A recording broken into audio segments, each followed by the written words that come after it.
Hi అండి. మళ్ళీ మరో కొత్త రెసిపీతో మీ ముందుకైతే వచ్చేసాను.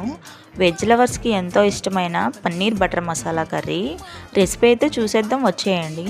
ముందుగా కట్ చేసుకున్న ఉల్లిపాయ టమాటా ముక్కల్ని ఆయిల్లో వేసి కొంచెం మగ్గనివ్వాలి. తర్వాత కొన్ని అల్లం ముక్కలు, వెల్లుల్లి, ధనియాలు, జీలకర్ర, మీకు నచ్చితే మసాలా ఐటమ్స్ కూడా వేసుకోవచ్చు.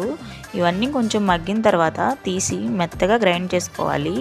నేను ఇక్కడ పన్నీర్ ముక్కల్ని ఆయిల్లో వేసి కొంచెం ఫ్రై చేశాను. మీకు నచ్చితే చేసుకోవచ్చు, లేదా స్కిప్ చేయండి. అదే కళాయిలో కొంచెం ఆయిల్, నెయ్యి, బటర్ వేసుకొని ఉల్లిపాయ, పచ్చిమిర్చి, కరివేపాకు వేసి వేయించుకోవాలి. తర్వాత ఆనియన్ పేస్టు, కొద్దిగా కొబ్బరి పేస్టు వేసి అవి కొంచెం వేగిన తర్వాత మనం ముందుగా గ్రైండ్ చేసుకున్న పేస్ట్ని కూడా వేసి ఆయిల్ పైకి తేలేంత వరకు వేయించాలి. తర్వాత ఉప్పు, కారం, పసుపు, గరం మసాలా ఇవన్నీ వేసి కలిపి తర్వాత సరిపడా వాటర్ వేసుకోవాలి. తర్వాత పన్నీర్, క్యాప్సికమ్ ముక్కల్ని వేసి దగ్గర పడేంత వరకు ఉడకనివ్వాలి. ఫైనల్గా ఫ్రెష్ క్రీమ్, కొత్తిమీర వేసి కలిపితే మన paneer butter masala curry ready. మేమైతే చపాతీలోకి తిన్నాము. దేనిలోకైనా ఈ కర్రీ చాలా బాగుంటుంది. టేస్ట్ అయితే సూపర్గా వచ్చింది ఫ్రెండ్స్. ఇంట్లో ఎక్కువ ఇదే చేస్తుంటాను.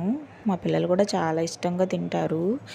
ఈ వీడియో మీకు నచ్చితే లైక్ చేసి మన ఛానల్ సబ్స్క్రైబ్ చేసుకోండి.